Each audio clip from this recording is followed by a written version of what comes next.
Netflix watchers won't have access to movies in the country. These actions further isolate the Russian people from the outside world as companies hope the withdrawal of their services will help stop the invasion of Ukraine. Fox's Kevin Cork. American Express cutting ties with Russia Sunday, while Visa and MasterCard doing the same Saturday.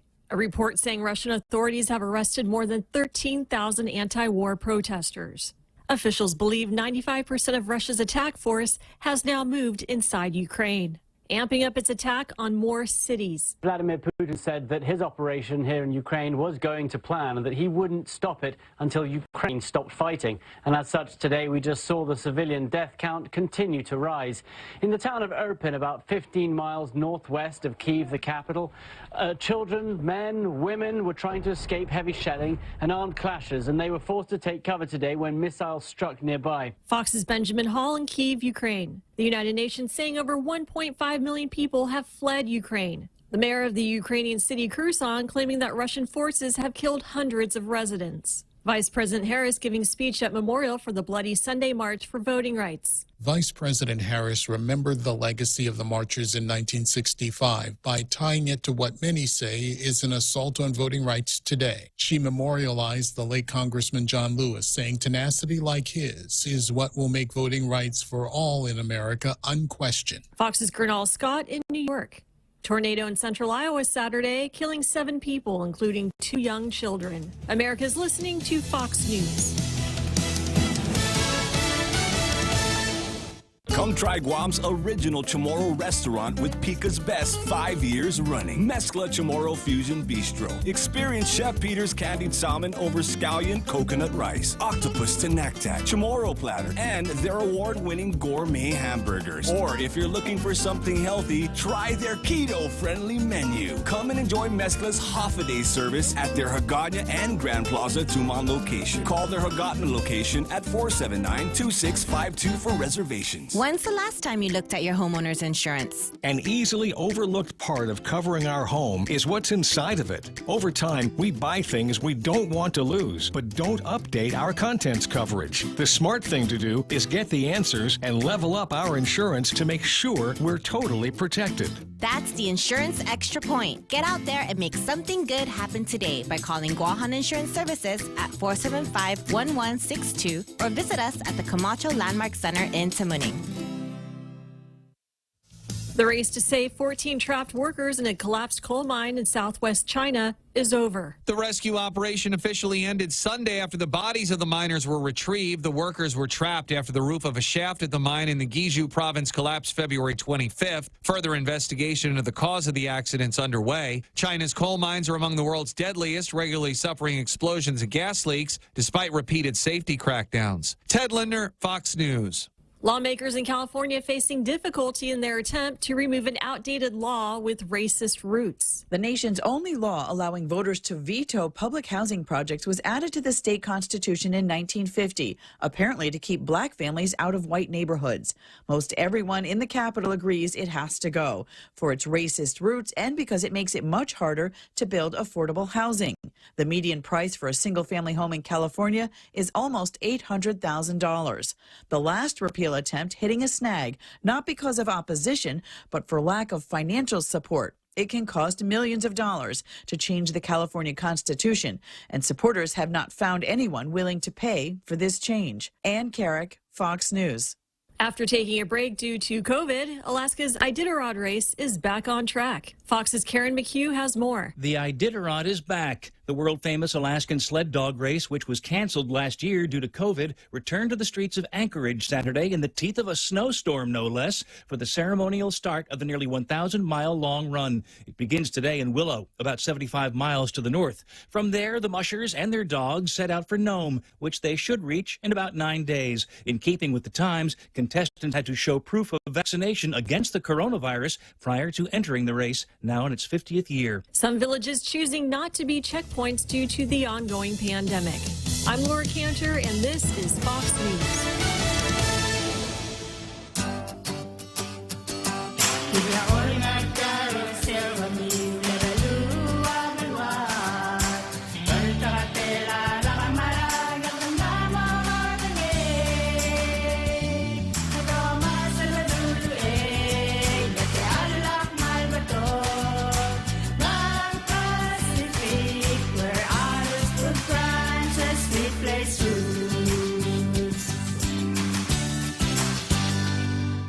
Hey, this is Jade Uggan from Security Title, and in celebration of Tomorrow Month, here is a tip on dealing with your land. You might be thinking of giving part of your property to your child or another family member. Once you have subdivided the property and recorded the map, you will also need to record the deed transferring the title. Just drawing the map is not enough to make sure they actually own the land. Protehi y Tanonmu. When it comes to your family land, call the professionals at Security Title. We are here to help.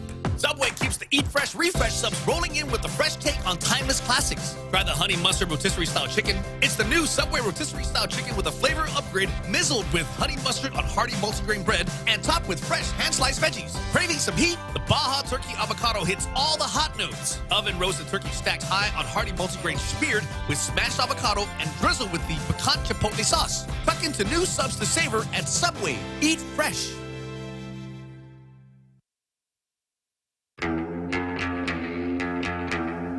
Welcome to Tall Tales with Bob Klitzkie, the only show on talk radio where common sense is a lot more common. Phone lines are now open at 888-TALK. That's 888-8255. And now, The Point proudly brings you Tall Tales with Senator Bob Klitzkie. A well-regulated militia being necessary to the security of a free state, the right of the people to keep and bear arms shall not be infringed. Even on a Monday afternoon. And boy, I'll tell you, I got here just in time. I've been trying to get that out for about the last 3 hours. I just couldn't wait till I got in front of this microphone to do it again today. Starting out another perfect week on Tall Tales.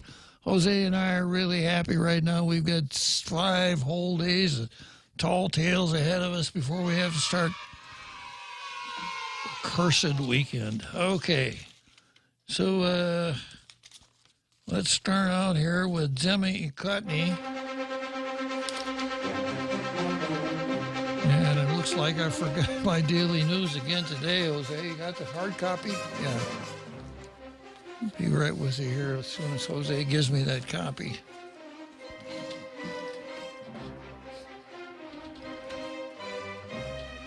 Thanks, Jose.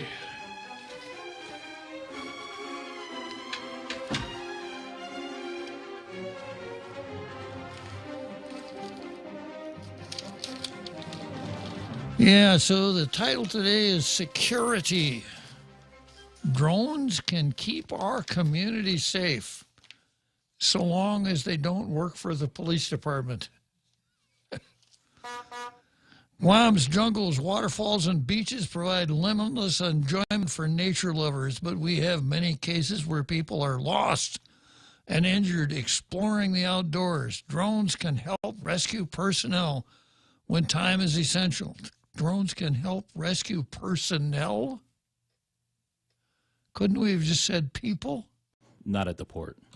Yeah. Well, the only thing about if you sent drones out to rescue personnel, you couldn't talk about it. Hey, I heard you sent the drones out to find some lost personnel out in the Seagua Falls area. What can you tell us? It's a personnel matter. I'm prohibited from talking about it. Oh, thanks, Rory. Yeah, so that's what the gist of this so-called editorial, we ought to use drones to find people out in the boonies. Hardly qualifies as a hard-hitting editorial. I wonder if, well, I'm not going to say that, but, there are people that do sell drones here on the island. Nice boost for them. Maybe we should have a multi-million-dollar contract emergency procurement for drones to help us with the pandemic. We could really put a lot of emphasis on it. We could bring the governor's son-in-law back as a limited term appointment to handle a procurement for us. Well, let's see what we got here today. We finished Demi Cutney already. And we're just about to launch into the card, but I have an announcement to make. I have been given a promotion. Yeah, but actually, since I am the top kilo for Tall Tales, I gave myself a promotion, actually. And I have appointed myself to be the limerictician of Tall Tales, applying for the necessary license, of course, and I didn't even ask Buddy Orsini for it. So I did apply to Andrew Camacho, who has been the poet laureate of Tall Tales ever since, and I got this email back from him. He says, as a member of the Poets Society of the Western Pacific, I hereby grant unto Robert Klitzkie, a.k.a. Tall Bob, Your Honor, Senator Bob, etc., a license to write and broadcast limericks and other forms of verse on Tall Tales. Congratulations, Bob. Wow, what an honor, huh? I am now a licensed limerictician. From the poet laureate himself. From the very poet laureate himself. I didn't have to send him an email. I sent him an email applying, but I didn't send the format that he could use just to sign his name and send it back. So I didn't try to buddy up to him on this one, right? Okay, so let me just show you kind of what I've been. It's the strangest thing. I was out on a long walk on Sunday afternoon, and these things just started popping into my head. So it was amazing. So here's my first attempt. This one is called The Rule of Law. 'Cause our AG is leaving and gangs are a thieving, slingshots are barred, as you were slingshot. Let me start from the beginning. This is called The Rule of Law. 'Cause our AG is leaving and gangs are a thieving, slingshots are bared, gangbangers ain't scared, 'cause jail time he's not achieving. And here's one about our governor. It's called Our Money, Her Generosity. Of course. Our governor's named Lou. Her name rhymes with screw. Maybe I ought to just stop right there. Our money's in play. She'll give it away. Says it's the least she can do. Okay. And then I've got a couple more, but they fit nicely into the program, so I'll read them as we come to them. Talking first about going to the card, and of course we start out the card as usual with Paul Zerzan versus systemic racism. Now's the time for that limerick, right? Systemic racism, title, Systemic Racism. Racism I dread, orange or red. It's always systemic or even polemic. Just ask our Fred. It's true. Yeah. Okay, and then here's another one about systemic racism. Paul. It's called Paul. It's not red. And it goes like this. The color of rice-troubled Paul. It's red or nothing at all. Claimed orange, not red. It's the truth, he said. Guess he'd better call Saul. What do you think? That one. You better stay away from Saul. Yeah. And then I've got another one that I'll play just before the big screen test after the halftime show. Okay, so, you know, today is what used to be called Discovery Day. What do we call it now? Chamorro? I don't know. Yeah, I can't remember either. So I suppose I ought to pay homage to Na Chamorro, right? Zangin Zamu estige na klase Na Chamorro. Mga balefa na inaan. Hinexa agaga, monga hinexa kolod kahit, zangin tomorrow how, pat zangin ti tomorrow how, hinexa agaga. All right, so Except for Paul, during Chamorro month, it's red rice, except for Paul. Paul will be given a special exemption there. Okay, next item on the card. And this one might take a little while. Well, let me go through the card here first. Next item on the card is Mark Twain versus language acquisition. Language acquisition means kind of the study of how people learn languages. And then next is Kidadi versus Guahan. Kidadi is not a Chamorro word. And then Inalahan versus Jigu. Marijuana versus dollars. And Ho S Wen versus South Korea. So there was a story on the front page of the Daily News today. And the lead story deals with a killing, and then right under that, there's a story that says, 5-year-old proves language can thrive. And they made the Daily News made a big deal out of the fact that this 5-year-old could speak Chamorro, reminding me of the remark that Mark Twain made when he returned from his vacation in Paris. Mark Twain said that he was surprised to find that even the children spoke French.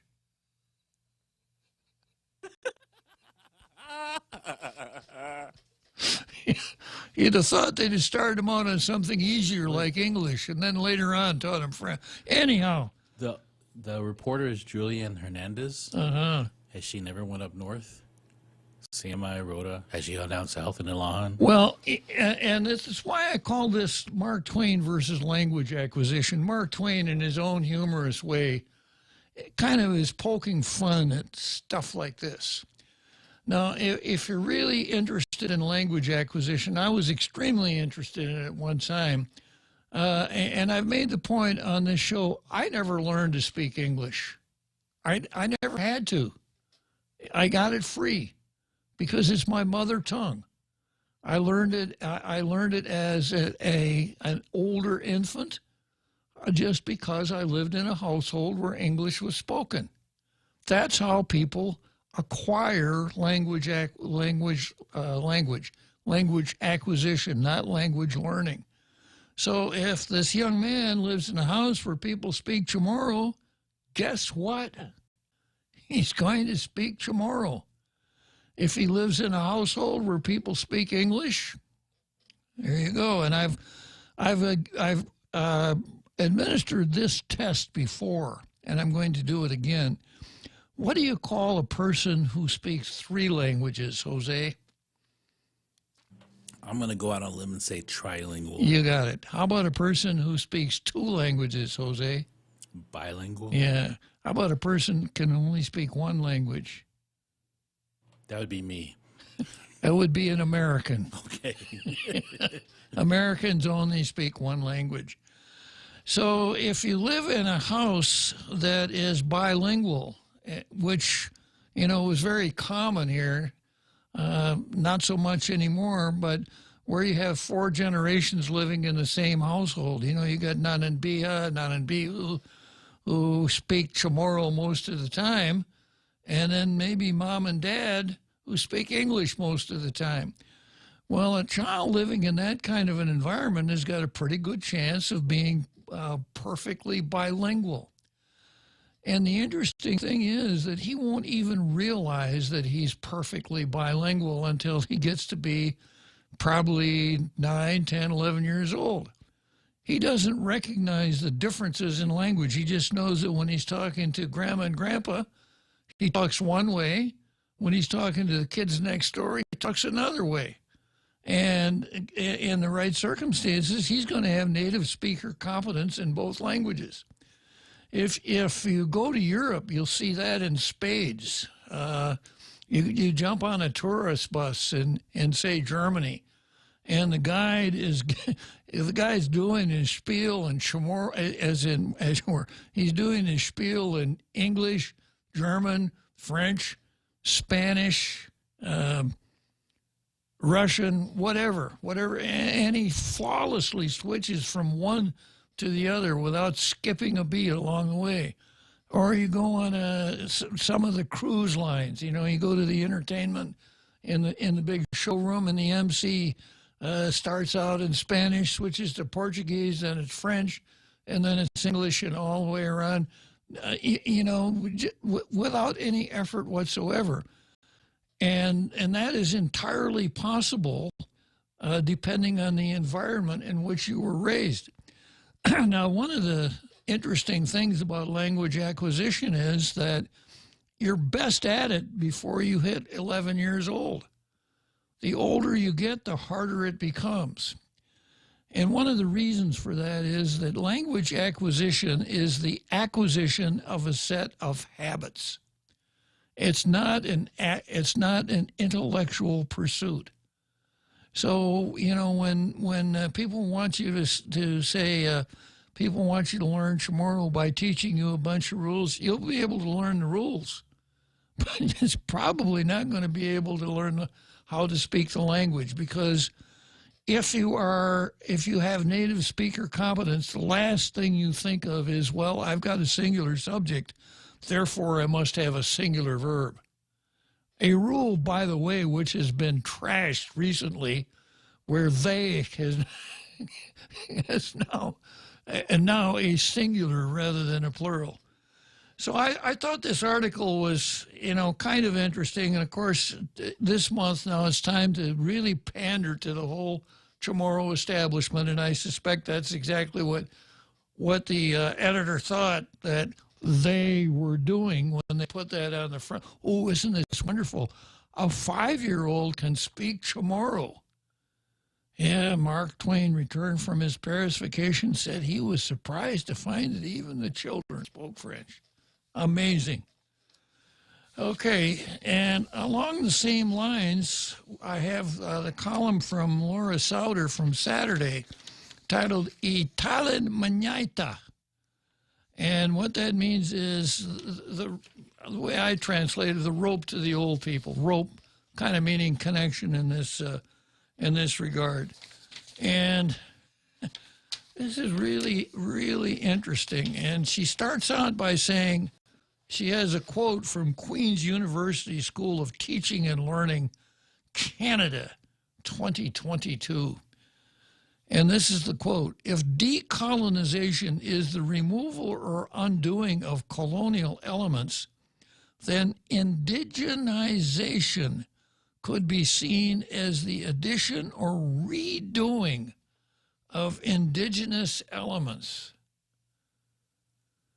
Indigenization moves beyond tokenistic gestures of recognition or inclusion to meaningfully change practices and structures.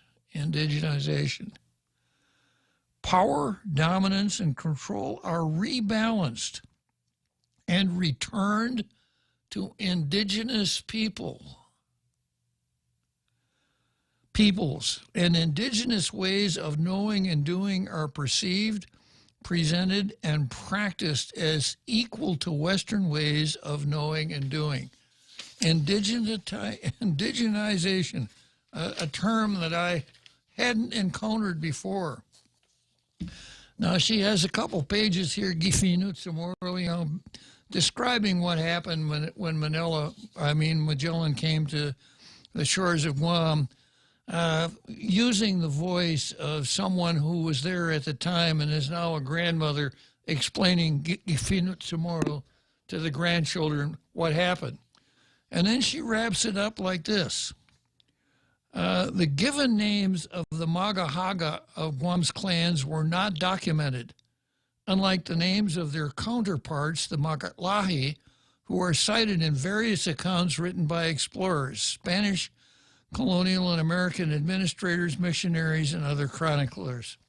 Today, we know of them only through their sacred burial places where they lay with their kin, but their melodic voices can still be heard in our imagination.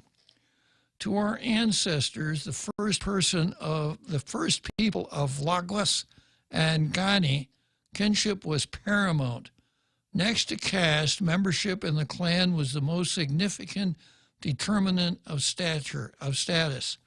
A clan consisted of several extended families tied together by mutual obligations, which involved the exchange of labor, food, and other resources, protection and well-being, and the ritual and ceremonial activities of its members. Descent was reckoned through the female line. Now remember the quote that Laura gave us with her approval. Indigenization moves beyond tokenistic gestures to meaningfully change practice and structures. Power, dominance, control are rebalanced and returned to indigenous peoples, and indigenous ways of knowing and doing are perceived and presented and practical as equal to Western ways of doing.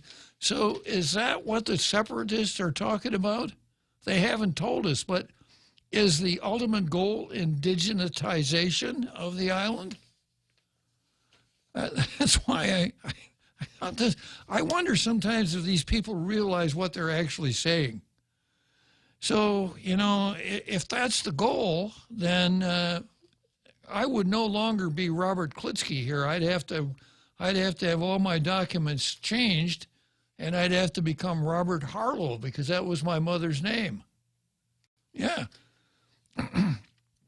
A clan consisted, let's see, descent was reckoned through the female line. So I am the son of the late Ruth Klitzkie. May she rest in peace. Among kin, age determined rank. Now I'm finally getting to something I like here.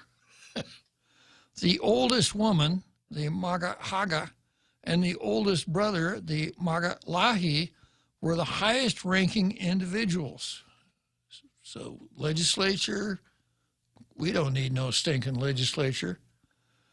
Together they wielded considerable control over clan affairs, resolution of conflict. We don't need no courts. And stewardship of natural resources. Rank within the clan was determined by seniority. Married women took precedence over the unmarried. Women were the primary culture bearers. It was their responsibility to keep the stories and pa'a of the Tautau alive through the centuries. It was their obligation to co-guide and co-lead their clan through good times and bad. The same holds true in the present. Today, we, the descendants of the resilient Tautau Haza, are heeding the wisdom of our ancestors to strengthen and revitalize the cord, a talan manyaita, manyainata, which connects us with their legacy. Biba Chamorro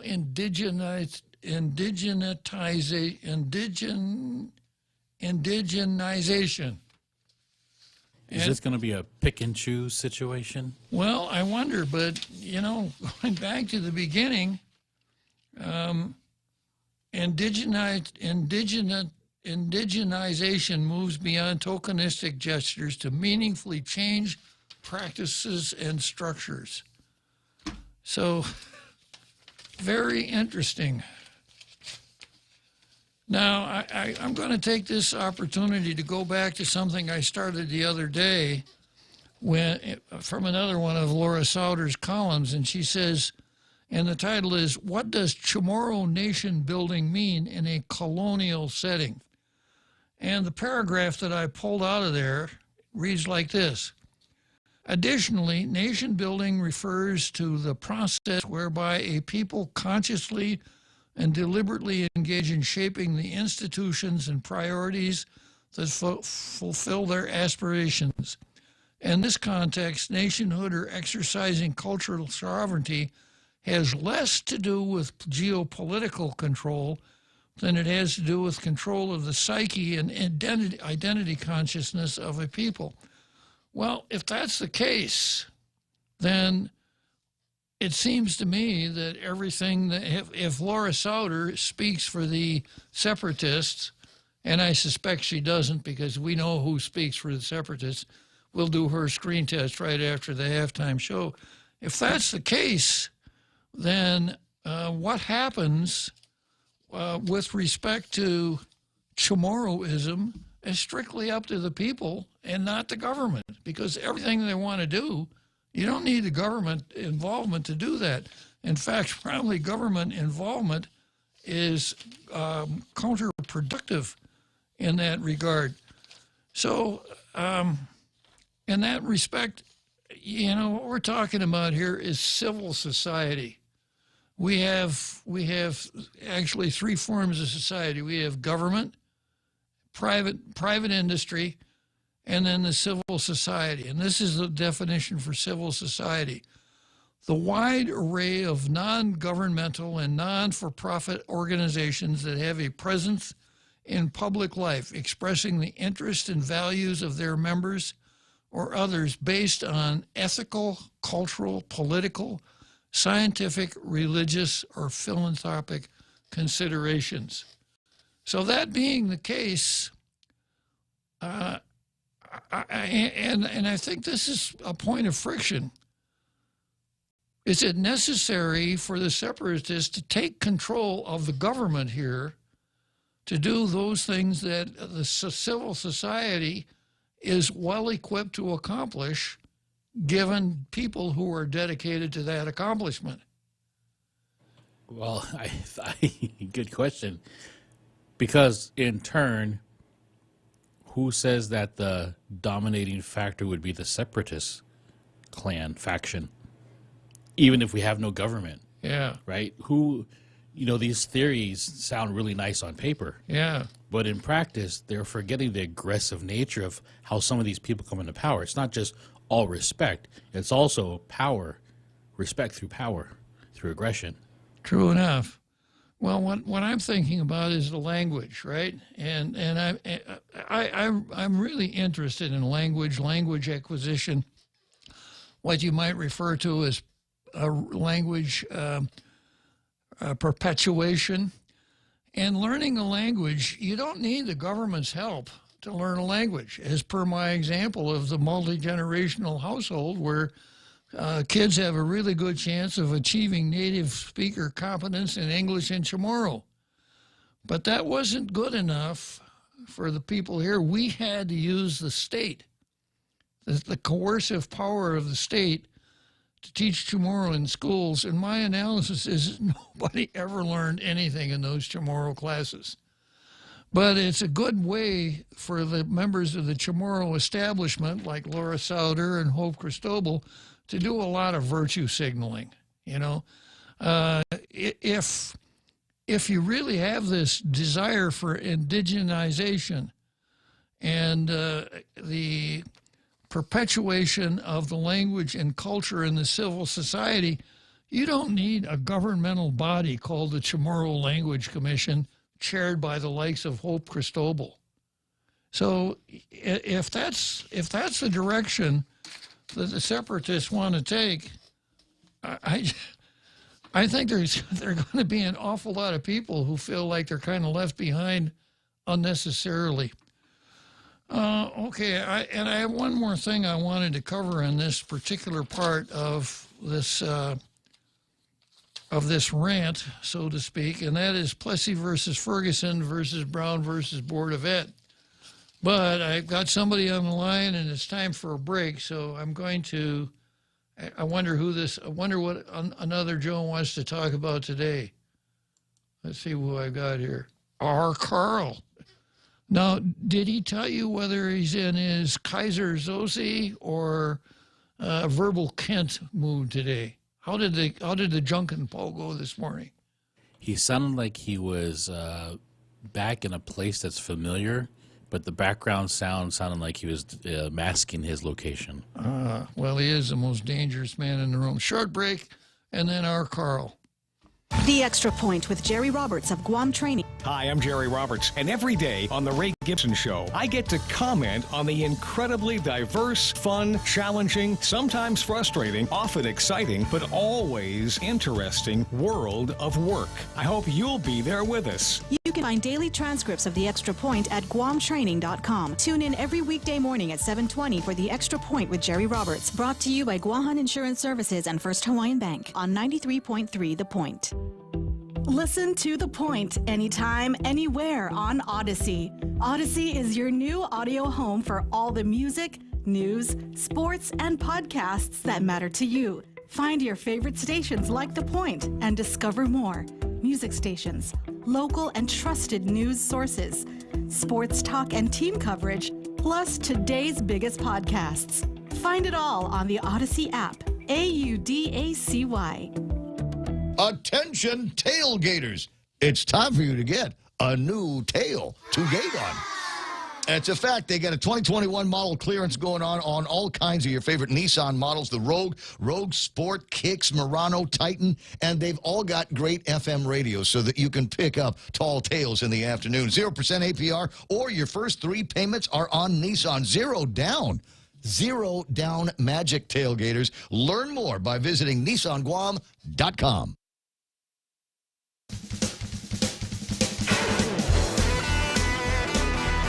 And now, back to Tall Tales with Bob Klitzkie, the one radio show politicians don't want you to listen to.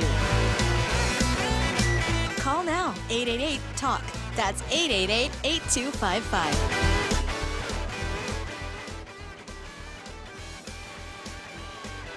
So here we are. So our Carl is kind of like quantum mechanics. You don't know if he's Kaiser Soze or Verbal Kint. He's both at the same time, and you only find out when you observe him.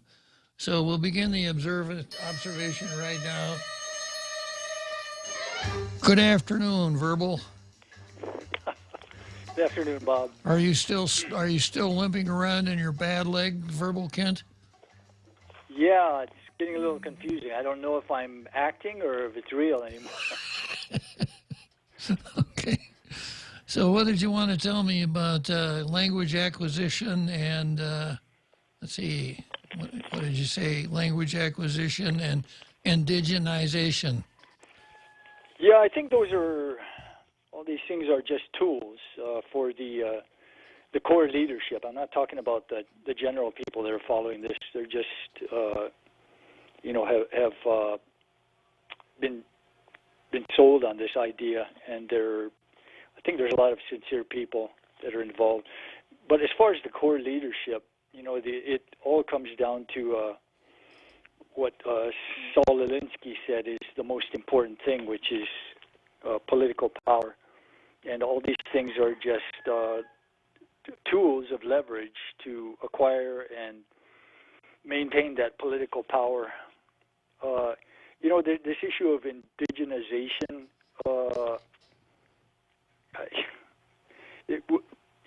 from what I understand, we came, the Chamorros, and I'm part Chamorro, came from a caste system in which there was a lot of power concentrated, in the Magalahi and this, I don't know, tribal council or something. So that is the attractive part of this for the core leadership, is that concentration of power. And it's like you were saying, we don't need no court system.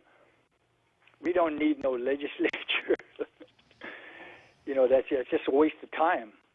And the main thing is that social experimentation and moving toward a utopian vision of a socialist Marxist system with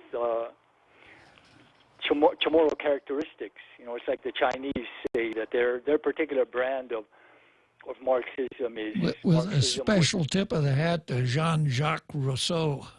Yes. Very true. So, and about the language issue,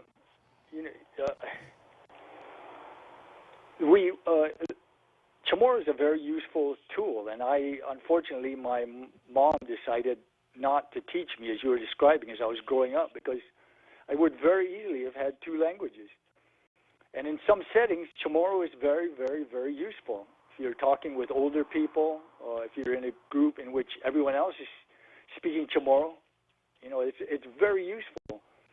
And Chamorro, various aspects of Chamorro culture are very useful in certain settings. You know, as far as practices of farming the land, fishing, and other things.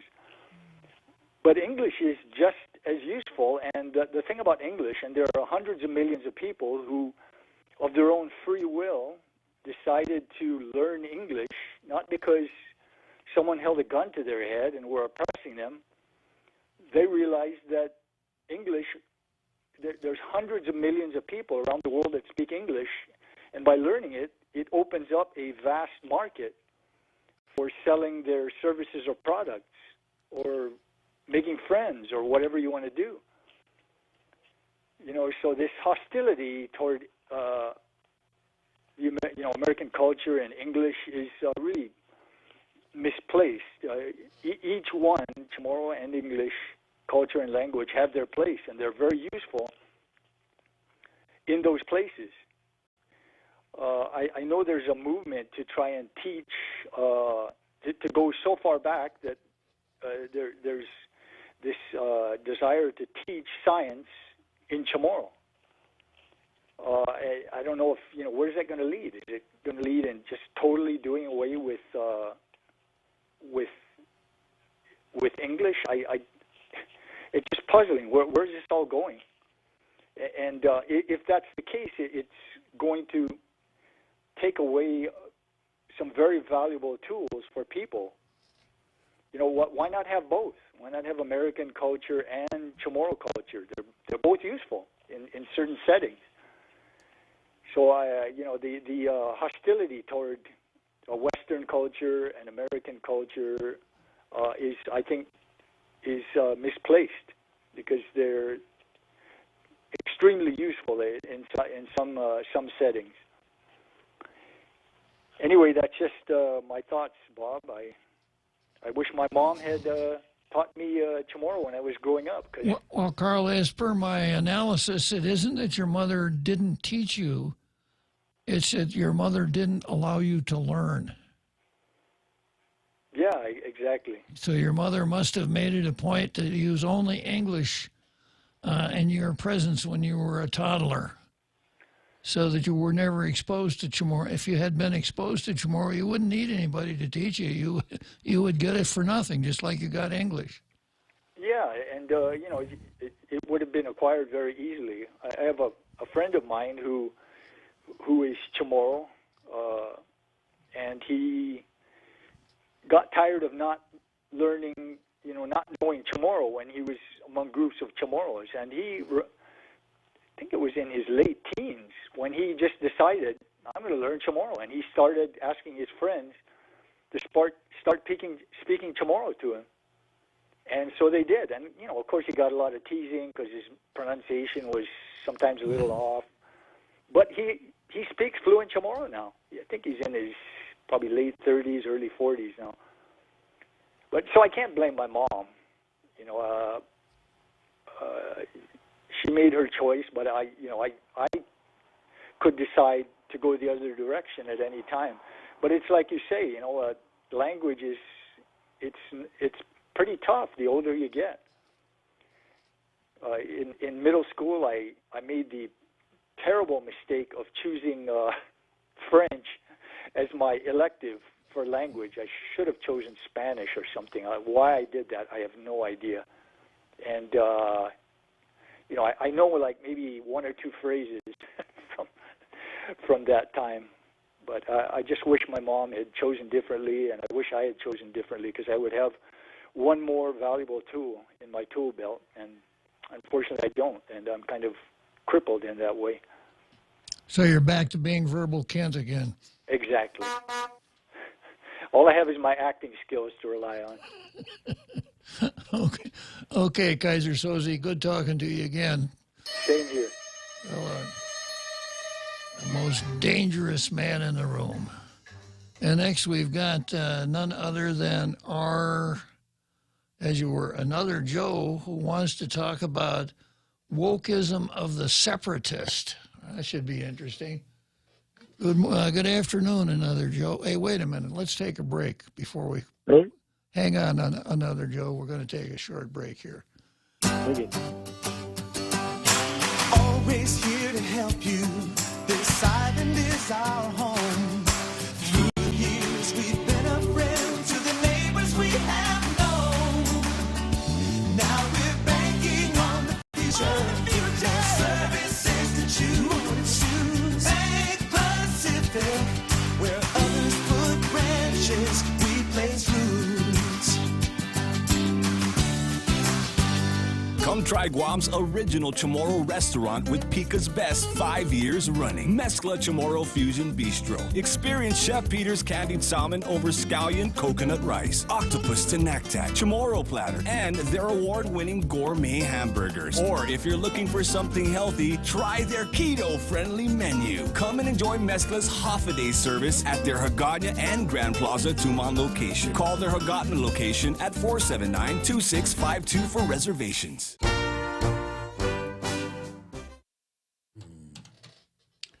Okay, so here we are back with another Joe. Did I lose another Joe? He's still there. Okay, another Joe. Go for it. Hey, Bob.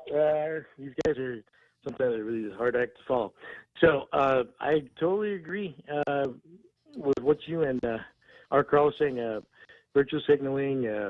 What's happening is they're holding on to what they have, which is wokeism, and they're coming after the kids. And in the process, stateside, you see it. They're accusing the parents of being terrorists at the Board of Education meetings.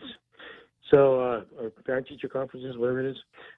So it's they're grasping for what they can hold on to until this next election is over, and they're trying to gauge what they can keep power over. But you're talking about losing a language, and I concur. I mean, there's a lot of teasing going on where you're trying to learn a language, and your relatives are they're making fun of you for not pronouncing words right. But there's still ways of like our Carl said. Some guys just tolerate it and they go through it, but there's like an attitude also. There's different attitudes. Like some of the elders, they're not trying to put you at a disadvantage, but they're busy. They're constantly busy, and they're not there to. They're not looking as they have to be like a teacher of the language. They kind of figure, okay, you'll pick up what you pick up. If you don't, then you kind of smooth it over with speaking English, and some of your relatives would be like translators, and your work gets done. It's always about some work that has to get done for the family, within the family, and so that's just my impression, so the teasing happened, but I try not to hold against family, but there's a loss, but you don't really, I mean, all you knew was English, that's all they had you learn. So, how much of a loss, I don't know. But it's obviously the separatist movement, they're struggling to keep where they can, and so they're really feeling some sort of a loss, but they're kind of dramatic. They're kind of extreme, and so people are, they're not careful. People are they're gonna turn people off. People are gonna be afraid, and they're gonna go the opposite direction. So as far as I don't know that we have to have the government involved in it. If we have our own country, now of course the government will be involved in it. But right now, I'm pretty content to have the what do they call it, the status quo of unincorporated territory with extra benefits, and we can have a dialogue and to figure out what sort of act of Congress is necessary. But Bob, it's going to keep coming up. This in different forms. You could call it critical race theory. You could call it ethnic background. You could call it culture, language. I don't know. I don't think it's going to be avoidable. But what are your thoughts on it? Yeah, I think you make some good points there, but you know, and I'm going to get into Brown versus Plessy, and the mistakes that we've made, and the things that made the country great, and the things that people are doing to try to destroy it. And I'm going to kind of touch on what you're talking about in that. Another Joe. Okay, Bob. I'll just keep listening then. Thank you, and I'll keep listening. Thanks. All right. Good talking to you, another Joe. So on the subject of language, Colin Clark chimes in and says it's very useful to learn Spanish in the States. And that's true. You know, I was in the States this fall, and I had a really, really good radio in my car, extremely sensitive tuning device, apparently, because as I was driving across Arizona, Texas, New Mexico, if I looked really hard, I could actually find a station in English. And in 2019, we visited Tennessee and Kentucky, stayed in motels in Tennessee and Kentucky, and I think the public education system there is somewhat lacking, because I found roommates working in motels in Tennessee and Kentucky that couldn't speak Spanish. How are those poor folks ever going to get anywhere in that business, right? And they, you know, as far as employees, and none of them could speak Hindi either, so they're not going to get into management. Yeah. Okay, let's see. Pulling at my collar here. Yeah, so as I was speaking with another Joe there, you know, this is the ideals that I grew up with, and I'm still hanging on to them really tight. And that is that the United States was a country of immigrants, not the Native Americans, of course, but people from all over the world, mostly Europe, came to the United States, different languages, different religions, all, you know, nothing very much the same. And ordinarily, we think that in order to have a state, you have to have a nation, that the nation and the state have to be coterminous.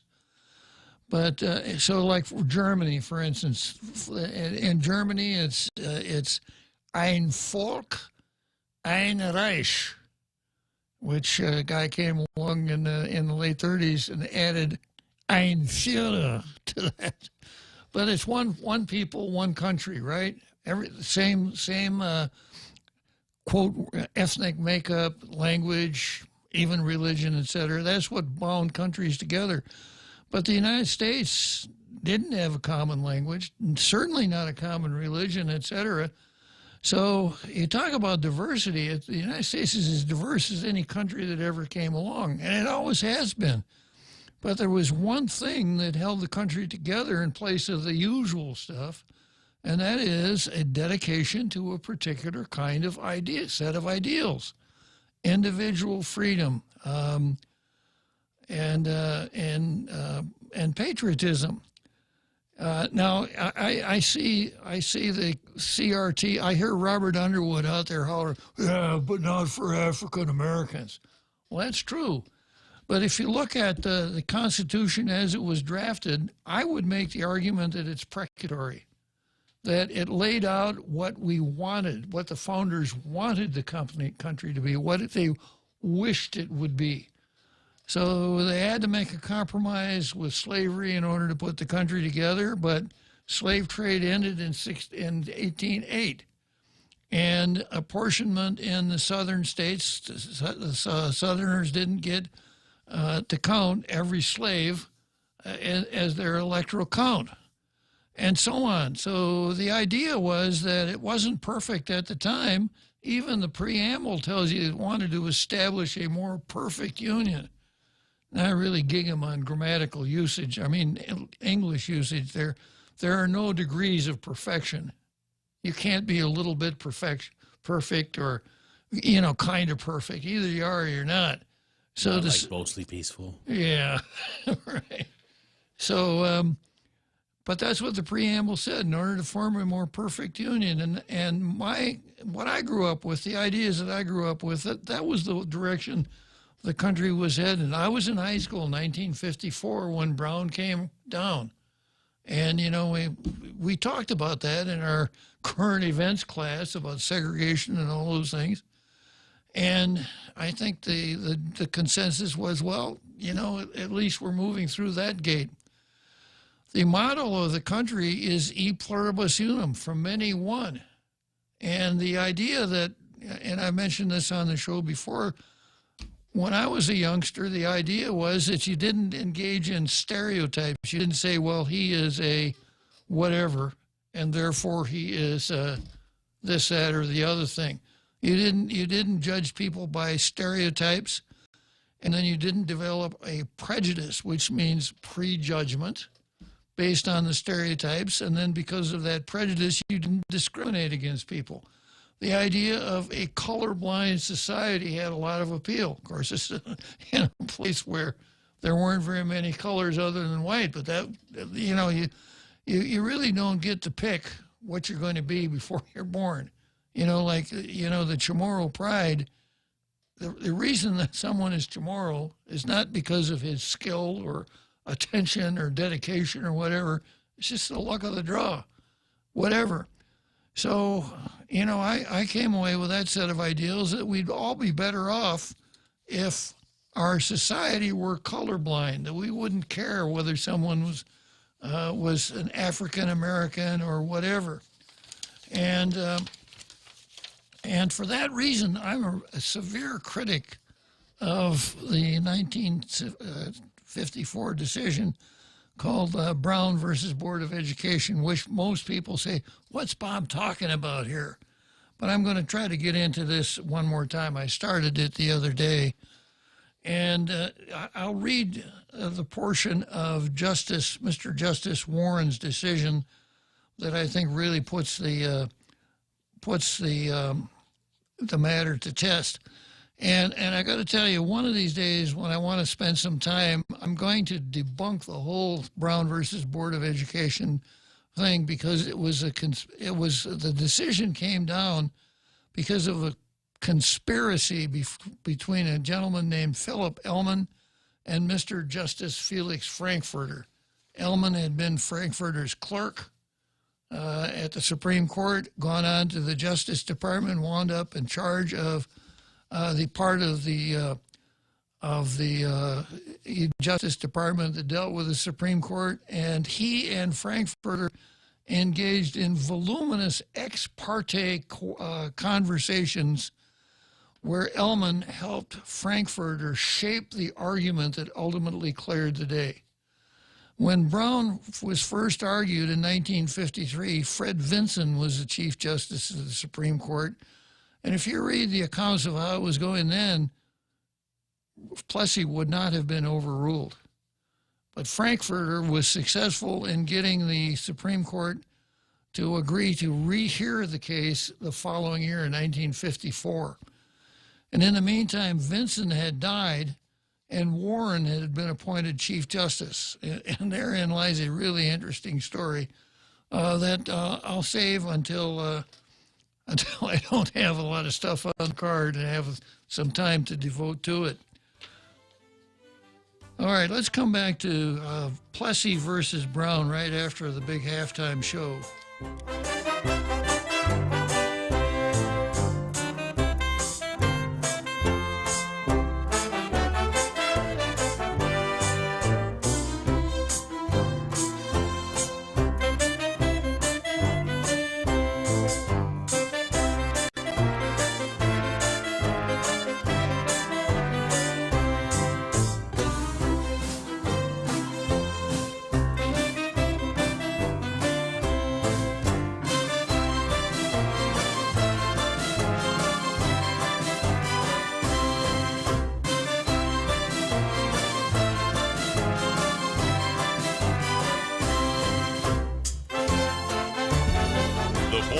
KUSG, Hagåtña, Guam, 93.3 FM and 104.3 HD3.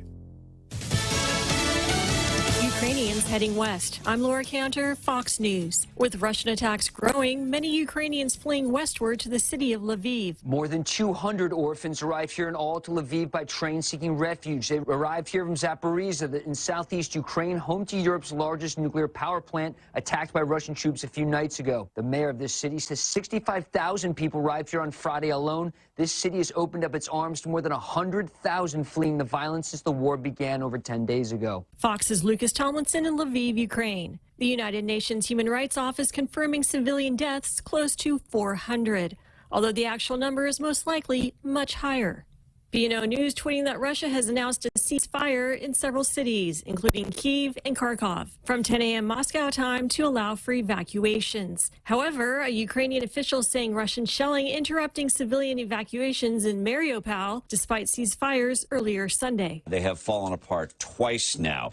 The way these ceasefires fall apart is that whenever there is a ceasefire, both sides will take an opportunity to reposition and resupply. So if that is your enemy, you see your enemy repositioning or getting something that may give them the advantage that they're going to use to try to kill you, well, then you start firing again. Fox's Mike Tobin in Lviv, Ukraine. Lockdown Sunday night at Joint Base Andrews. Authorities apprehending an armed individual at the main gate, but another person escaping onto the base. Vice President Kamala Harris and her husband had departed from the base just before the lockdown. The vice president's office says her staff and several of the president's cabinet members all left the base safely. No shots were fired. Fox's John Scott. Tornado that swept through central Iowa Saturday, killing 7 people, including 2 children under the age of 5. America is listening to Fox News.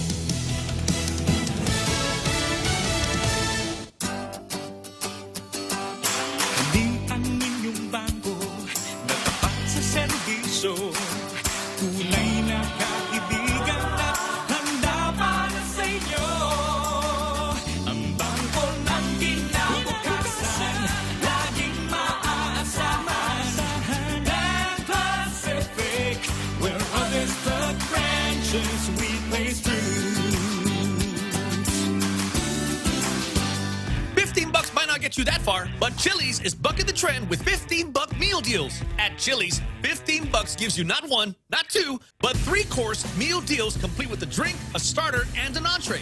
Mix and match 3-course meals 15 ways to Sunday with soup, salad, or chips and salsa to start, and ranchero chicken tacos, honey chipotle crispers with rice, bacon ranch quesadillas, or personal fajitas for the main course. Build your own $15 meal deal at Chili's. More life and great value happen here.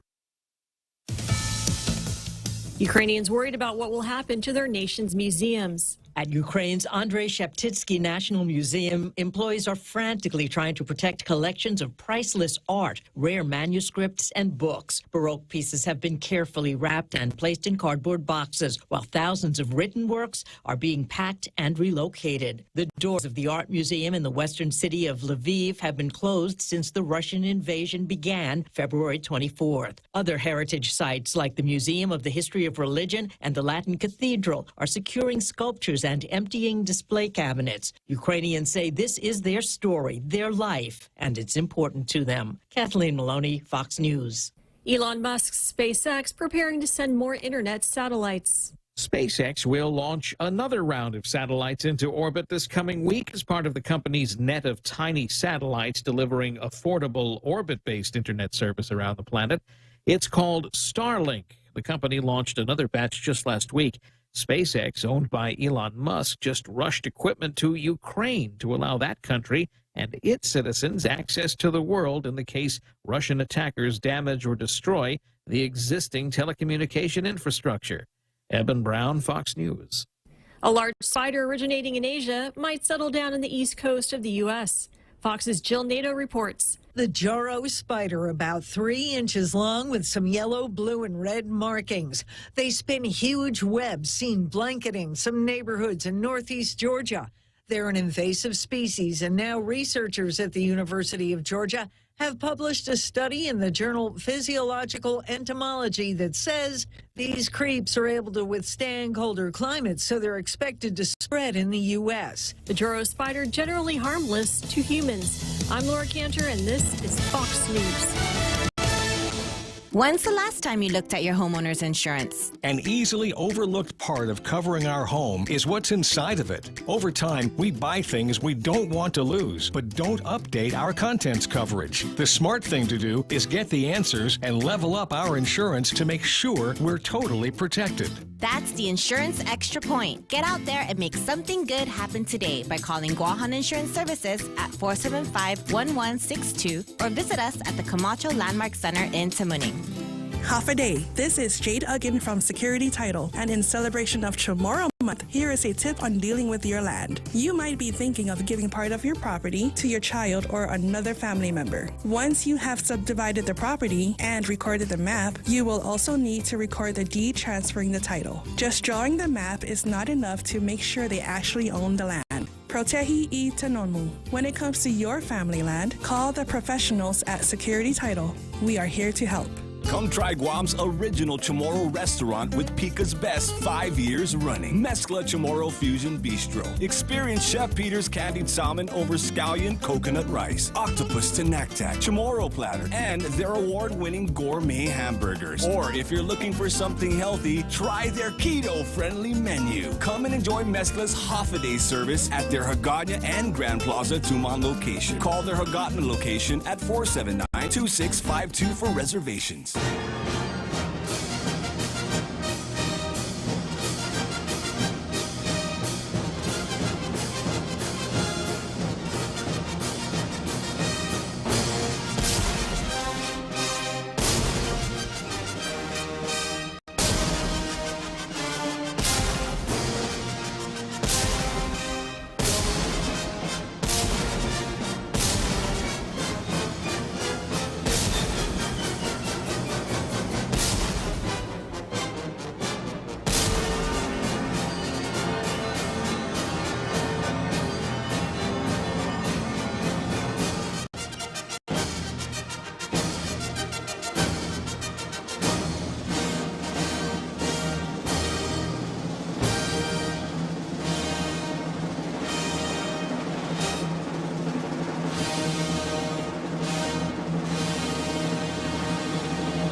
So here we are back from that big halftime show that's so enjoyable. And today is, of course, Monday. You know it's Monday, even if you hadn't looked at the calendar, because you'll see that I'm wearing my red shirt on Red Shirt Monday. And since it's Monday, we also will run the video of Hope Cristobal's screen test. She hasn't been scooped up by any studio in Hollywood yet. I think it's probably just a matter of time. But Hope is what I want you to think of as the face and voice of the separatist movement here on the island. And you'll see her, if you'll pardon the expression, true colors here in the video. Hope brags about creating the Commission on Decolonization, the real name of which is Commission on Decolonization for the Implementation and Exercise of Chamorro Self-Determination.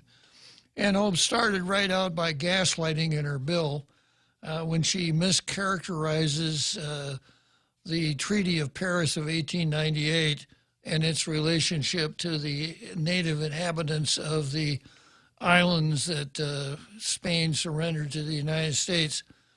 And I'd like to tell you more about Hope than that, but I think no matter what I say, she can get the message across far more clearly than I can. So, Jose, let's go to Hope's screen test.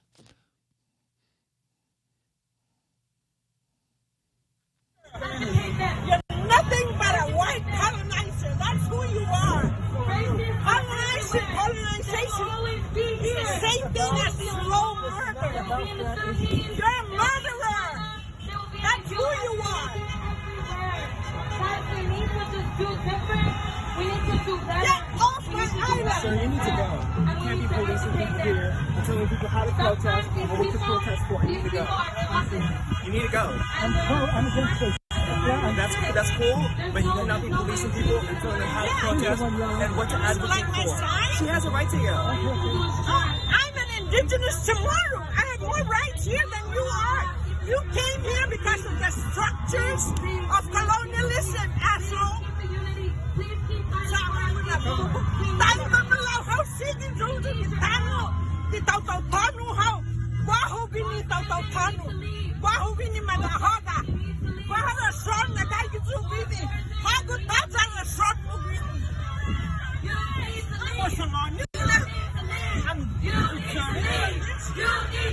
You need to leave. You need to go. Please. You need to get out of here. Please pause this. Get out of here. Please, this is not your break. When I get a chance, go. Please. Thank you. Thank you, pause this. Please leave. No, you think nothing. What happened, ma'am? Oh, he confronted me. What did he He's say? telling me I shouldn't be here. I support Black Lives Matter. It's part of the colonialistic systemic racism. And I came here to support these people. He's a white man that has come here. And he continues the legacy of colonialism. He continues to fight people, individuals, my goodness.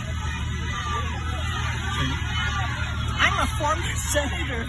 I authored the Commission on Decolonization.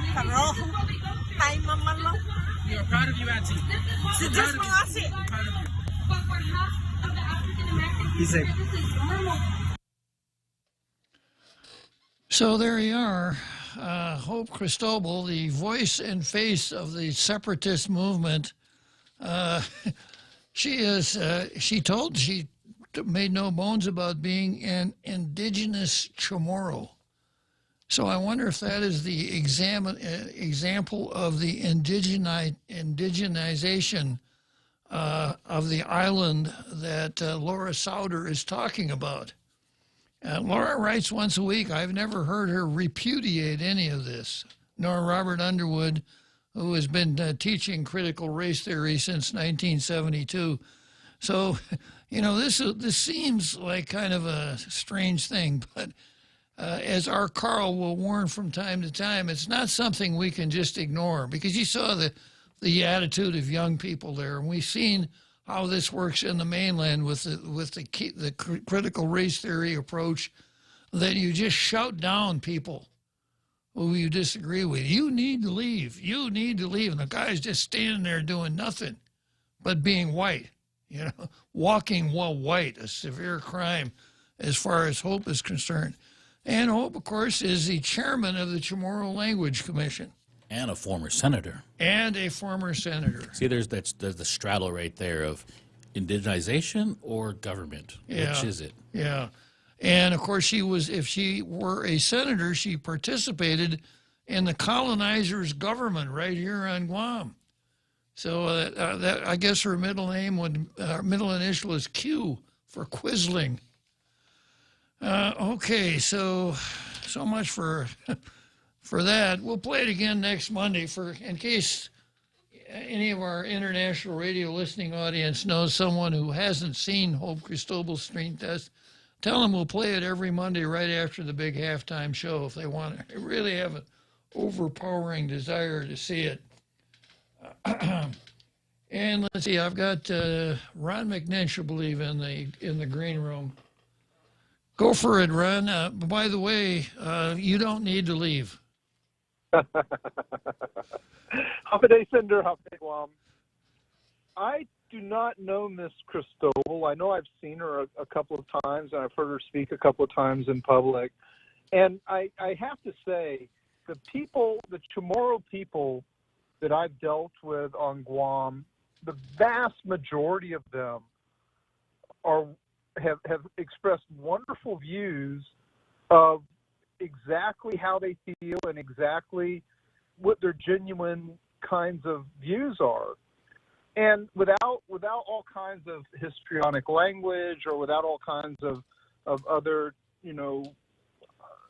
ways of expressing it. And I've always heard very logical arguments. And when I first came to the university, two of my office, the two guys I shared my office with, both were Chamorro, both spoke in the Chamorro language all the time. I thought it was really cool. And I thought that, they celebrated in their culture, and they celebrated in the way they felt about being a person from Guam, a Chamorro person from Guam. And I thought that they were great ambassadors for their views. And I'm not seeing a lot of ambassadorship from a lot of the the people on the Political Status Commission or these other folks. It's all us, them, you're not us, so you have to be bad kind of rhetoric. Which, to be blunt, it's the worst approach possible. If their goal is to get people to celebrate and embrace their cause, the worst thing they can do is alienate everybody. And that seems to be their regular course of action, is a course of action to alienate and to castigate and not include. Because traditionally, the way groups are successful in these efforts is they serve as ambassadors, they include others in their thought and rhetoric, and then they try to gain allies. And I just don't see it with these folks. It's unfortunate in a way if their true goal is to get others to listen to their views and appreciate their points of view. I get I think they create the impression that that's not necessary for them. A certain degree of righteousness must be adopted for its own sake without any attempt to persuade or coax or whatever the out group to come along and support the in group. And by the way, Ron, your president, Robert Underwood, has confessed that he's been teaching critical race theory since 1972. The former president. Yeah. Well, I have to say that, if that was what he was doing, I never experienced any of him teaching these kinds of things. But if he, in an academic way, wanted to do it, that would be fine. But there's always, in academia, there's always the counter argument that should be respected. And there's a lot of counter arguments in this area that people really aren't expressing in the community, mainly, and there are a number of reasons why. Part of it is some people view it as a waste of time. Some people view it as, just not worth the struggle or whatever else. But I have to say that, we have over 30% of our community is Filipino, 10% of our community is from the U.S. mainland, 10% of the communities from Asia other than the Philippines, and 10% are from the regional islands. And then about 40% are Chamorro. And so we have a very diverse community that could actually have a very healthy and diverse conversation, but there's no respect for diversity. Well, and again, if you adopt the Hope Cristobal viewpoint, there shouldn't be any diversity. Paul Zerzan is white. He should just get off the island. And if everybody followed her dictates, you wouldn't need diversity because we'd have a democracy.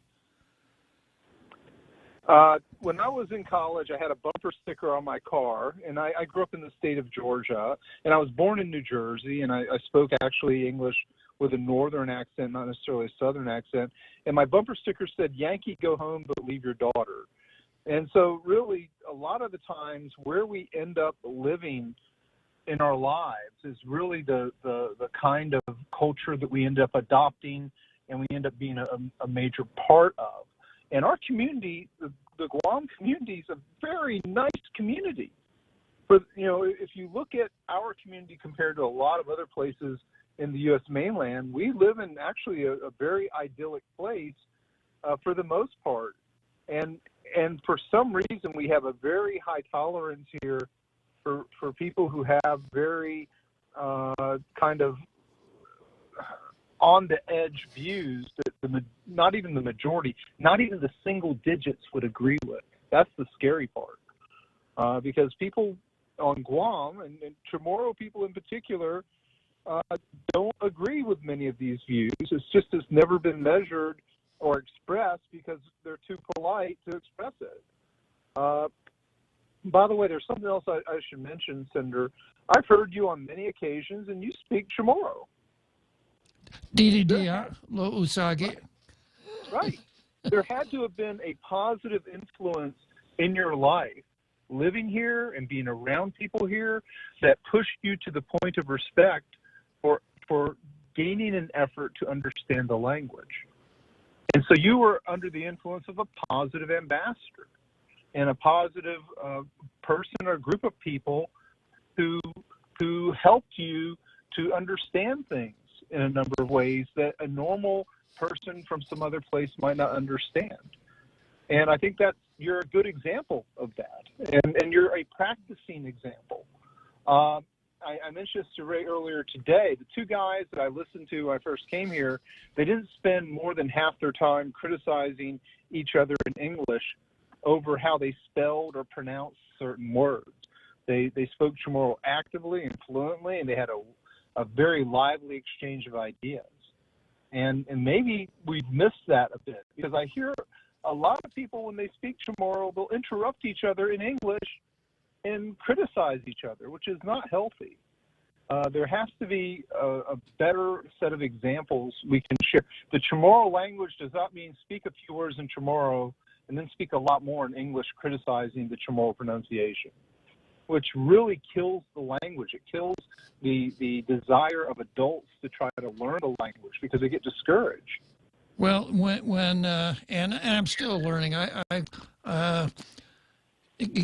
Fino tomorrow zahui fino tomorrow za usa cada dia lo dispensa sa applingi tomorrow lo maleknia ketaja. So I like the Chamorro language. I use it every day, but you got to excuse me because my Chamorro is broken, but it's better than nothing.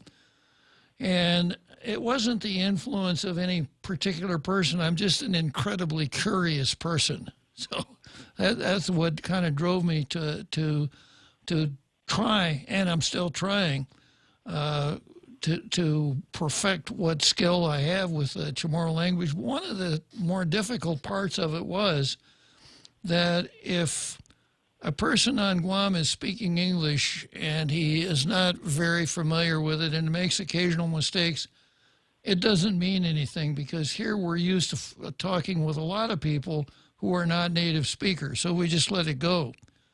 But as far as Chamorro is concerned, especially 60 years ago, there weren't any people here on the island that were not native speakers.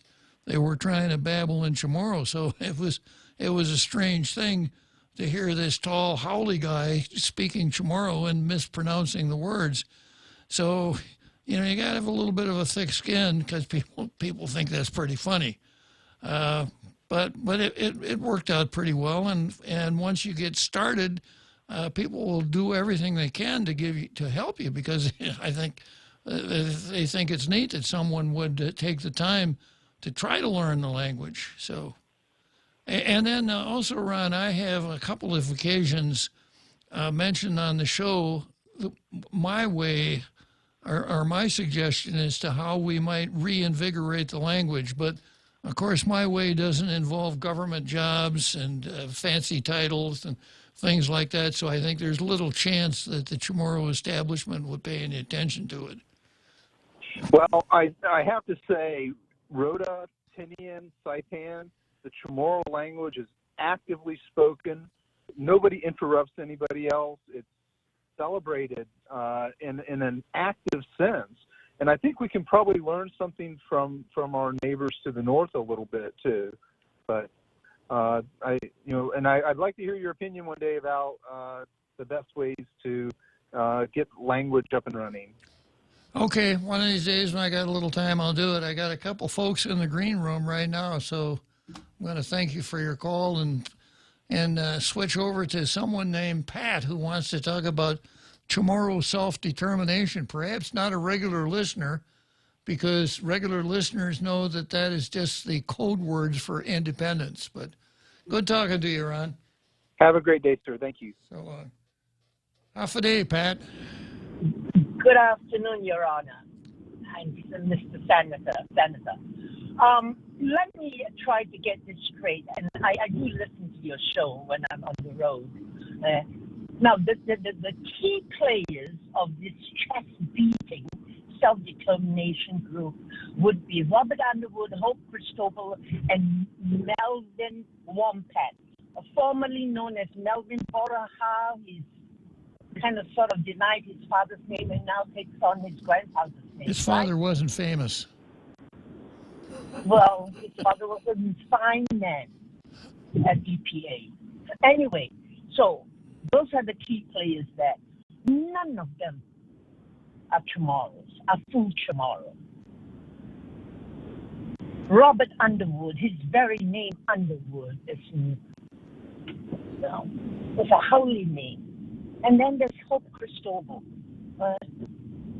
She's of Caucasoid parentage herself. And Melvin Borhar Wompat. Wompat is a Chinese name. Where's this tomorrowness in them? Well, what about Michael Bavacqua?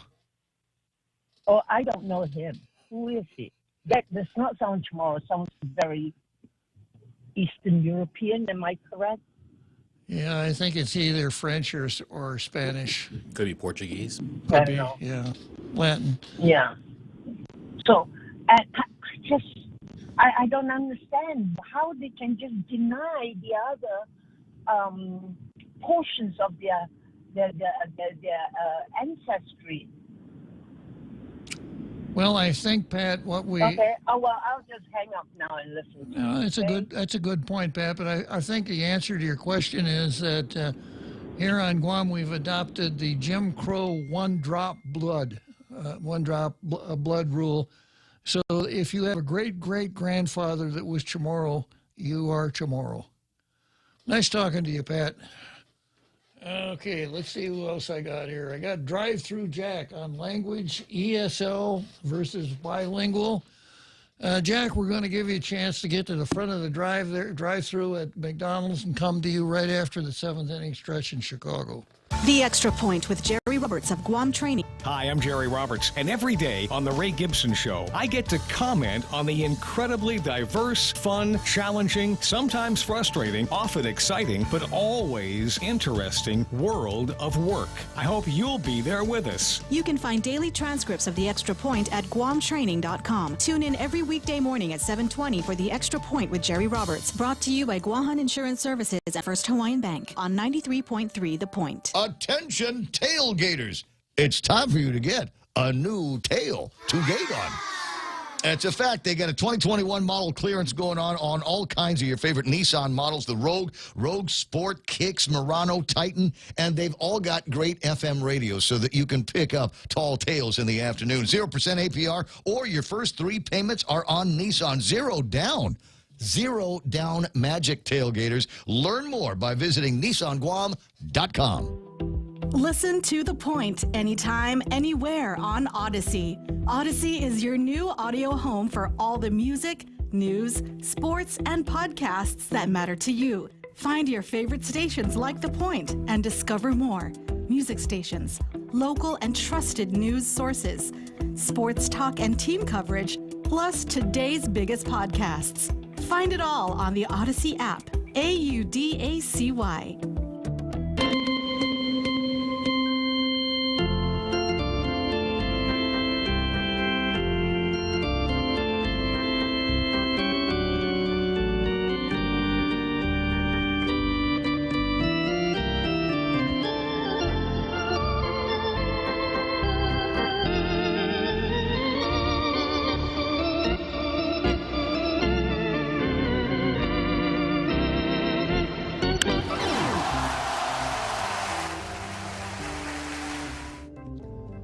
So here we are, Wrigley Field in Chicago, Illinois, and there is a McDonald's with a drive-through right across Waitland Avenue from Wrigley Field. Hey, I recognize that car pulling up, and it's Jack.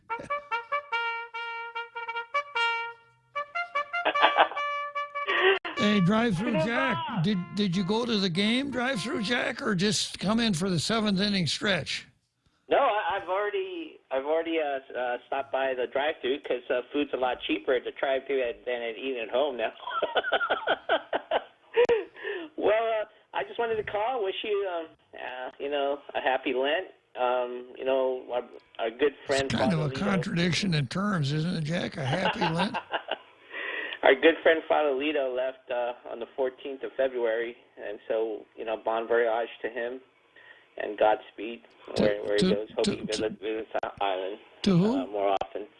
But yeah, I wanted to speak. I was speaking the other day earlier. We had some of our schooling in the mainland, and at the time, there were classes called ESL or ELS, English as a Second Language. And there was also bilingual classes, and there's a great difference between them.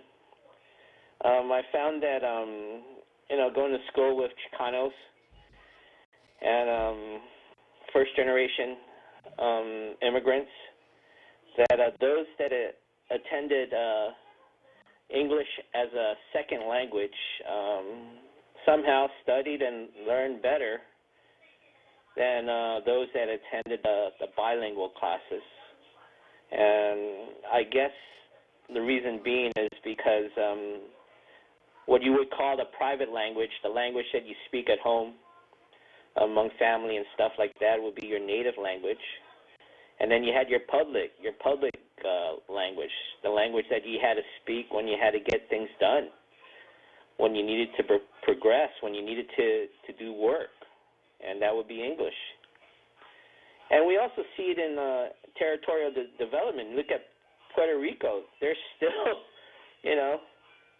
Spanish is their main language there. English is the second language. Here in Guam, English is the primary language, no matter what they try to tell you in the legislature. And there's a big difference. And, more often than not, you'll find people that do not excel in either, I should say, English or Chamorro.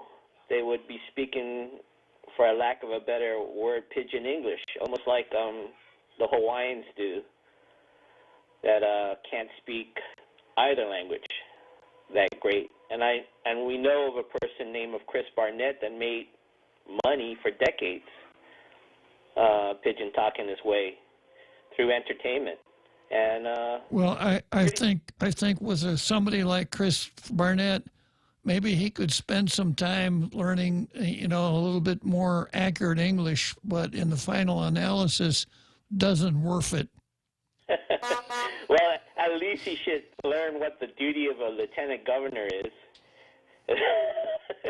before promoting the idea. Why isn't the lieutenant governor doing anything during this pandemic? He should be responsible. Oh, not really, man. Unless you have to collate papers and get something with the seal, the Guam seal on it, he basically doesn't do nothing. But I just wanted to put that in. And as far as promoting the Chamorro language, it's best done, I think, in a home atmosphere. I went through many years here in Guam taking Chamorro classes, and the words I knew, and the words that I didn't know, I assimilated from the Spanish classes that I took. So I kind of mixed both of them up. But as far as Hope Cristobal, if you ever look at this, I hope one day you just turn the sound off and just look at Hope Cristobal, Laura Souter, Mike Bavacqua, Melvin Borja. Just look at them on their videos and their presentation. Even Robert Underwood. There is something lacking in this taklu type of higher learning sort of cultural identity stuff, and that most of these people that are speaking now are white, almost, like the previous caller said. I'm more akin to a guy named, I don't know if you remember him, Norbert Paris. Yeah, I remember Norbert, yeah. Yeah, I'm more akin to him. I'm more akin to the late Senator Angel Santos. There used to be a woman advocate out here. Her name was Trish Torres, who promoted. These people, they looked, they spoke. They probably suffered the same problems growing up because of their background and just because of their skin color. But these people now speaking on it, they're a little bit too apricot for me. They're a little bit too mestizo. I'm not being racist or anything. Chamorro but I think a Poeso. lot of their problems come that they couldn't fit perfectly in the quote white unquote world, and probably they knew deep down that they had that advantage over other dark-skinned Chamorros such as myself, such as Angel, such as Norbert. You know, even there was a professor up at UOG by the name of Vincent Diaz, who wrote an article about the legislature being across the church and how there wasn't no division. There wasn't no division between religion and the government. They just did the sins on one side and he went and confessed it when it was over. But I really have a problem with those that are promoting the indigenous movement right now. For myself, I'm more classical indigenous in that I recognize that there are people that understand that when you speak about Chamorro, it doesn't fit into the American context of hegemony. It doesn't fit into, you know, we don't, those, there's certain type of Chamorros that say, listen, our culture cannot fit under this regime. The classical independent people. These people nowadays, I guess they're more neo-classical, or what do you call them, Marxists and stuff like that. You spoke about Robert Underwood saying that he's been teaching critical race. No, he hasn't. He hasn't been teaching critical race theory. He's been promoting and proselytizing divisions and mostly anti-American stuff. And, you know, again, I don't fault these people. I do know they have a frustration in their life, and I think maybe they take it out, like I said, because, you know, they were the lucky few that could cross between privilege and non-privilege. And I think really in their hidden psyche, even Anatory, even in their hidden psyche, there's this underlying thing that maybe, just maybe, they got to the position because they were lighter skinned than the rest of us.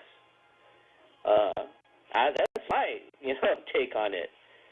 But as far as yeah, I respect the classical independent movement. I understand a lot of the people that promote statehood came through the war. I asked my mom and my father one day, why is my name this way, Americanized, instead of me taking my grandparents' names, which would be more Spaniard-like, more Spanish and Chamorro-like. And they said it was just out of, you know, pure respect, and to give me at least some sort of edge in this world, that my name, you know, my English name, would present me instead of someone just reading my name and saying, "Hey, this." So that's why you're drive-through Jack instead of drive-through Joaquin. There you go.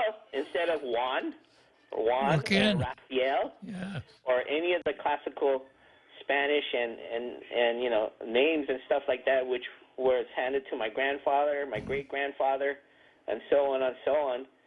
My mama and my dad just gave me, hey, you're born in this era, and you're alive because of this, and so we're giving you an English name. Unlike, you know, Carl needs to recognize our parents were just trying to do the best for us.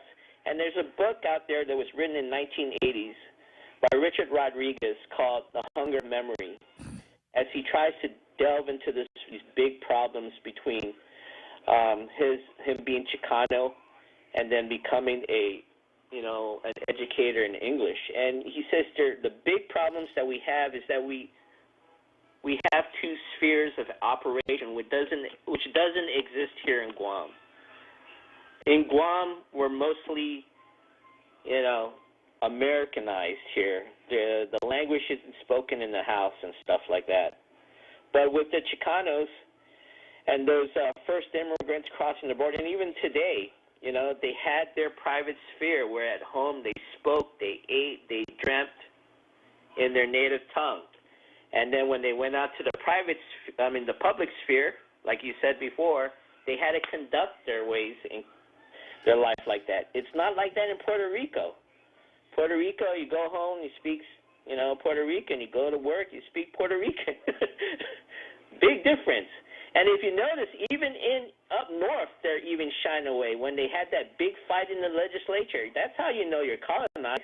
When you have to curse in the English language, you know you're colonized then, because you can't even remember the curse in your own language.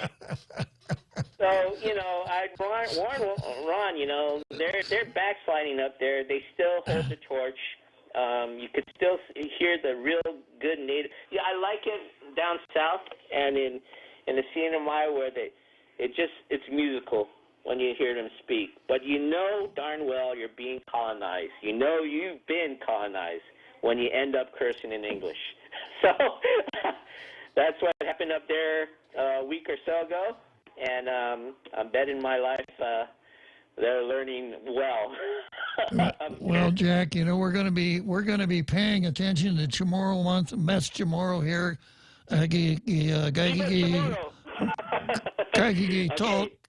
Tall Tale. So for the rest of this month, you're not going to be drive-through Jack.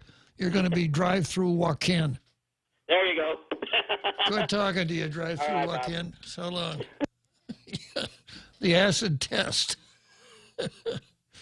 Yeah, I don't know if I mentioned this before on the show, but I always wondered how close Portuguese and Spanish were until I visited Brazil. Spanish, it's possible to learn to speak Spanish. I don't think anyone could ever learn to speak Portuguese. To me, Portuguese sounds more like French. Well, it's like you took French and Spanish and Italian and smashed them all together. Yeah. So we were on a bus one time, and let's see, we were on a bus in Spain, and the driver went past the stop that this Portuguese couple wanted to get off on.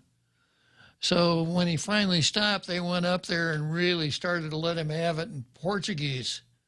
And then just to make sure, they switched to English and shoot him. Just to make Emphasize. sure. Yeah, to get the point across, right? Yeah. Okay. I just want to comment real quick on what Jack said about the four that he named. Now, I don't know them personally. Yeah. Acquaintance maybe and seen them on the media. But there is something to say about romanticizing the Pacific Islander or the indigenous people. Sure. And you can see some tinges of that in their speak and their activism, their drive. And like you said, they do have another half of them, another part of their story that's not of this island, that seems to have been forgotten. And I'm wondering if that fantasy, the romanticized islander, is what they're seeking because of this guilt they've been indoctrinated with from being educated in the States. I don't know, from these universities. Because there is that thing they call white guilt, where you apologize for everything, even if you have nothing to do with anything in the past. Yeah. Basically because of the color of your skin. That's true. Well, the romanticization of island life, everybody, when people think of Pacific Islands, they think of beautiful Tahitian maidens and native Hawaiians hulaing in their grass skirts. Everyone getting along. Everyone getting along. Everyone dancing and sipping on coconut milk. Yeah, exactly. And, of course, it isn't that way, and it never has been that way, but it's a real feel-good way to think about things. And certainly, I suppose, if one's self-concept goes that direction rather than living, outside the main gate, maybe that makes people feel better. But I wanted to talk about names. And names are funny things, like, for instance, I know a couple of names that would go very well in Scandinavia, though they are Chamorro names. I'm talking about Nelson and Anderson. Those names have been around here since the 19th century, probably from whalers, right? So the fact that someone's name is Nelson or Anderson doesn't make him a Swede or a Dane or a Norwegian. It still makes him Chamorro. And then I did mention when I was talking with Pat about the so-called one-drop rule, which is a holdover. Well, it's not a holdover. It's a coincidence that back in the Jim Crow days, I'm probably not going to get enough time to spend on Plessy this afternoon, but Mr. Plessy, the guy who was the plaintiff in Plessy versus Ferguson, had one great-grandfather who was an African American. All 7 of the others were white. And if you read the case, you'll find out that for all practical purposes, Mr. Plessy was white. And they didn't zap Mr. Plessy because he rode in the wrong race section. He was zapped because he didn't recognize that there were 2 different parts of the train, and the conductor directed him to one part and not the other. So that's where I come up with this colorblind thing.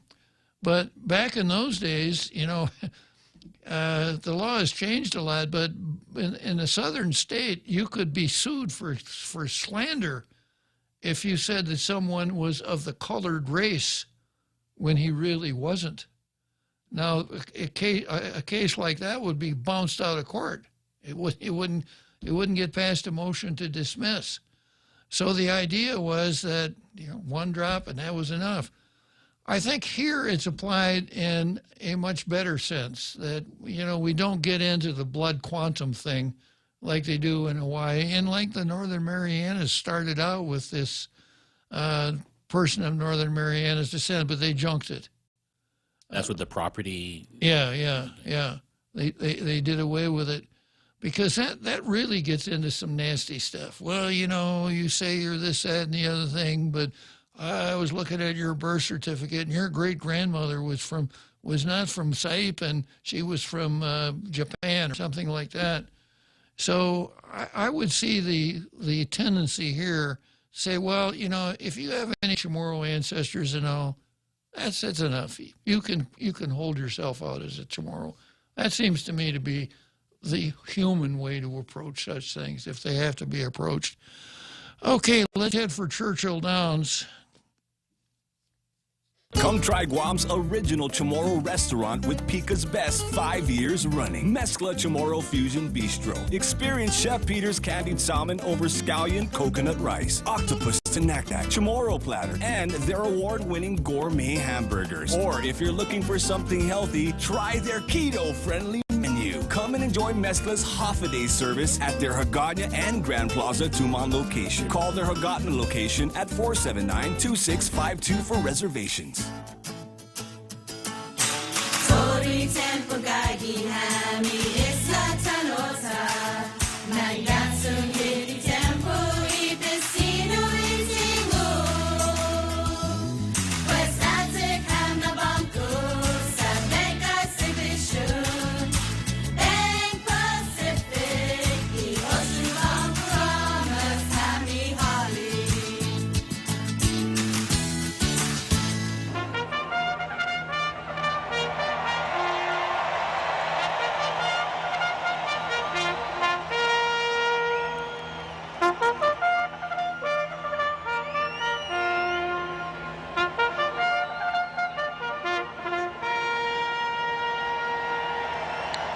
Okay, so here we are, Churchill Downs, Louisville, Kentucky. I got just 6 more furlongs to cross the finish line, wrapping up the most beautiful day on Tall Tales on Monday.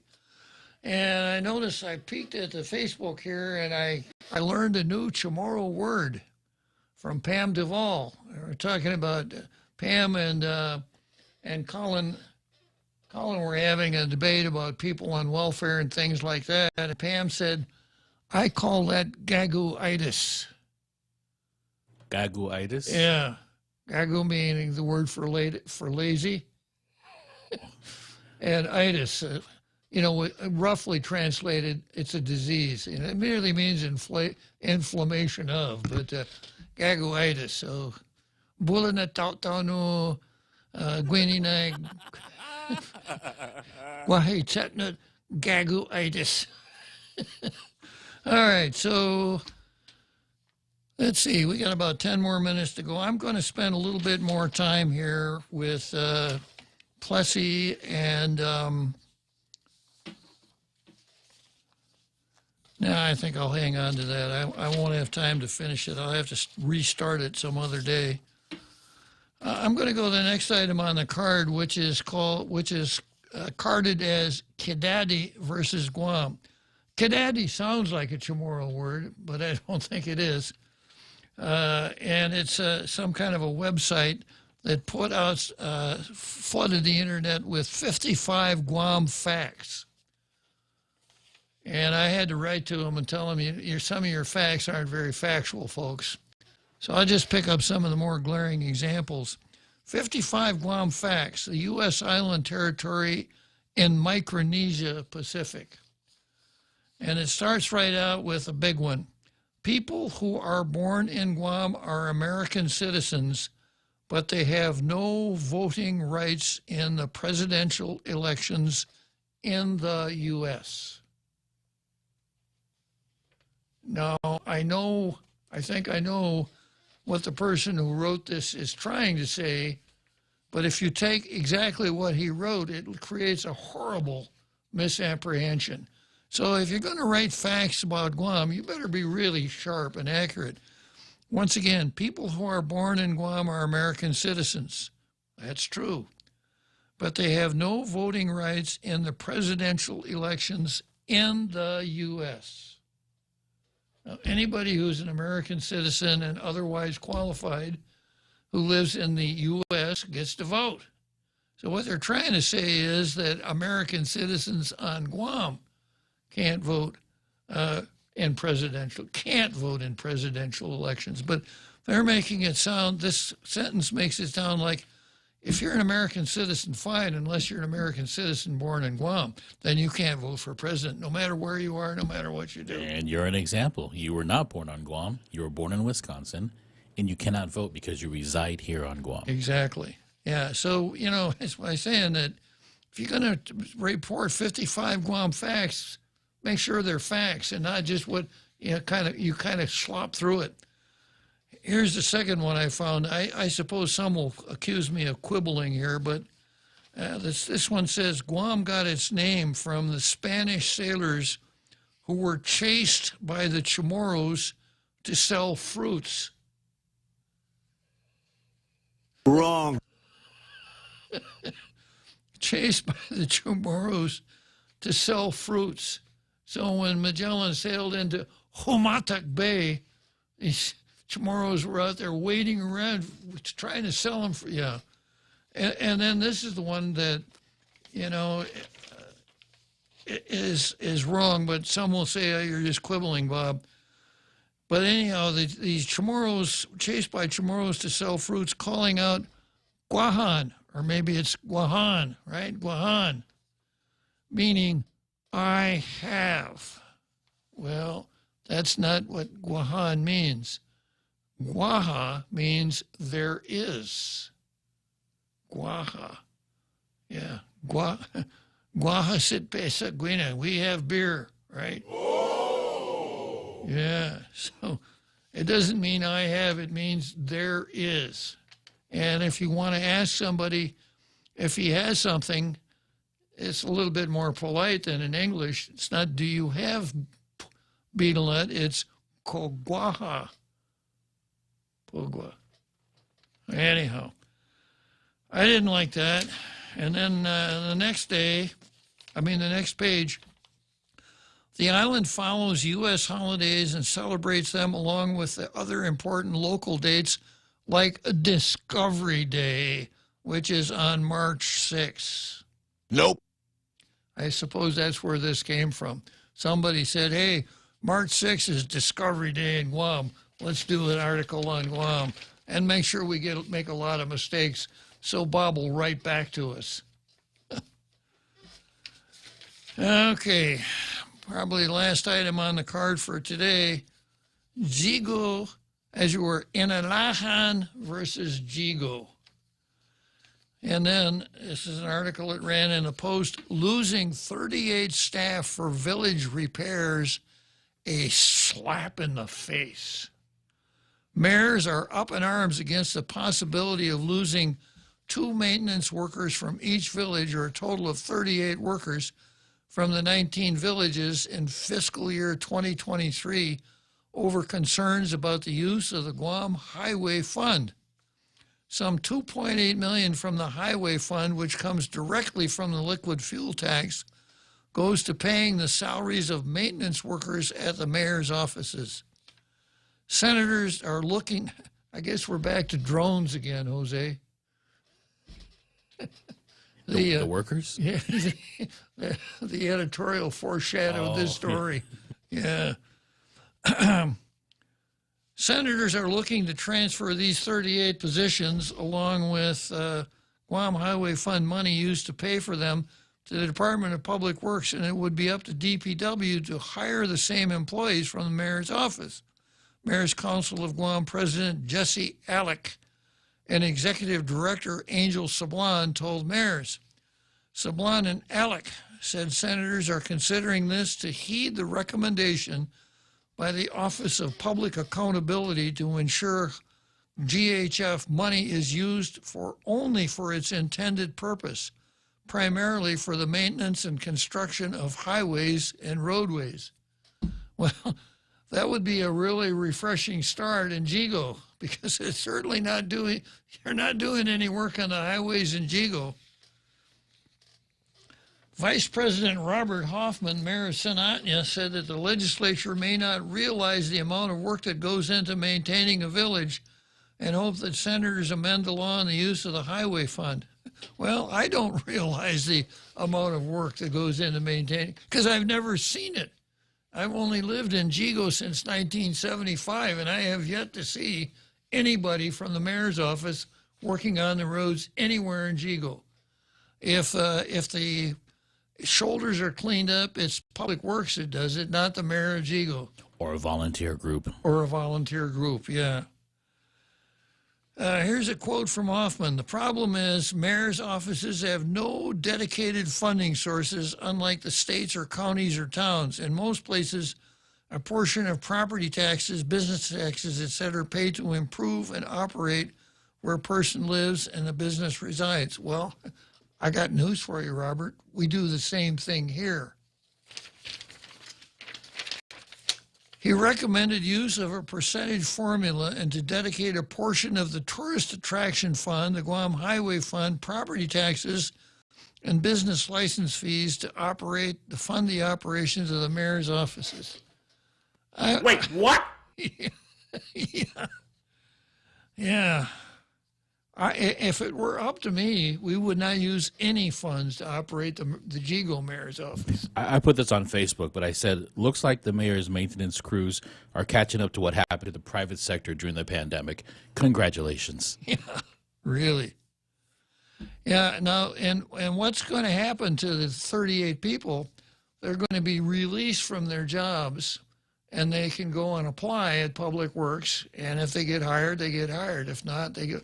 So you can see an awful lot of towel wringing over that one, you know. Or they can take advantage of some of these programs that were pitched to us private sector people throughout the past 2 years. Exactly. It's not that hard. Then there's another quote from Hoffman. Imagine paying for a streetlight and recycling revolving funds, and the actual people who help make that happen are the mayor's offices. Well, I've been trying to get a streetlight fixed in Jigo for 3 years. And the response is always, well, that's up to the mayor. All right, we'll leave the mayors alone for a while. Call it a day. Once again, I got my visual aid here.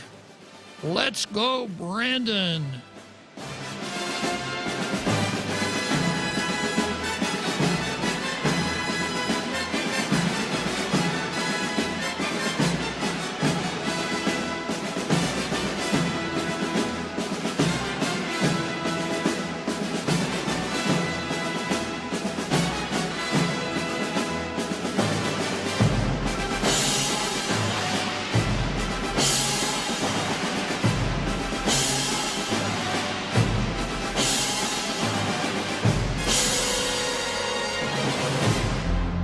the point is KUSG, Hagåtña, Guam, 93.3 FM and 104.3 HD3.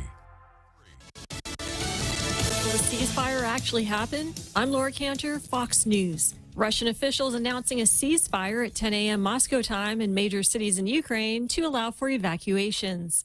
Ukrainian officials on Sunday saying that 2 previous ceasefires interrupted by Russian shelling. Russian forces strengthening their attacks on Ukrainian cities. Ukrainians are fleeing the town of Irpin just outside of Kyiv. Ukraine's president said that a family was killed today, including 2 kids, as they just tried to evacuate. Listen. When they were just trying to get out of town, to escape. How many such families have died in Ukraine? We will not forgive. We will not forget. And the attacks by Russian troops have just continued. Ukrainian troops, though, still fighting back. Fox's Alexis McAdams. Russian President Zelensky and Foreign Affairs Minister Kuleba denouncing Russia's attack on civilian airport in Vinnytsia Sunday. Russian officials claiming the airport served as a military base as well. Secretary of State Blinken saying on CBS News' Face the Nation Sunday that NATO countries have the green light. They can now send fighter jets to Ukraine. Vice President Harris speaking at a memorial Sunday in Selma, Alabama for the 57th anniversary of Bloody Sunday. The vice president drew parallels between those who fought here for voting rights and modern-day freedom fighters in Eastern Europe. After her speech, the vice president joined a march across the Edmund Pettus Bridge, where 57 years ago, a young John Lewis led about 600 peaceful civil rights protesters on a similar route. Fox's Jonathan Seri in Selma, Alabama. While returning from Alabama, Vice President Harris passing through Joint Base Andrews when it went into lockdown Sunday night. One person who was armed was apprehended at the main gate. Another person escaped onto the base. The COVID-19 death toll close to 6 million. As the pandemic begins its 3rd year. America is listening to Fox News.